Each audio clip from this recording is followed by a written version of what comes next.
তানিম, আজকের দিনটা দারুণ ছিল। পোস্টার ডিজাইন শেষ করলাম ক্যানভাতে। বাহ, আমিও আমার গল্পটা সম্পূর্ণ করেছি। 1000 শব্দের জাদু। আমরা সত্যিই ভালো দল ভাই। তোর অনুবাদগুলো অসাধারণ হয়। ধন্যবাদ। কাজের মাঝে যে আনন্দ, তাই আমাদের গল্প। আর শেখার ইচ্ছা থাকলে কাজ কখনো বিরক্তিকর লাগে না। ঠিক বলেছিস। আমাদের গল্পটা যেন সবাইকে অনুপ্রাণিত করে।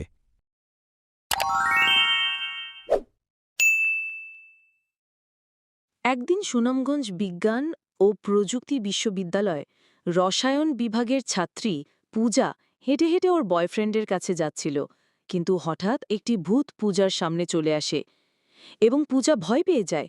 আমি তোকে ভালোবাসি। আমাকে ছেড়ে দাও, আমার দামটা অপেক্ষা করছে।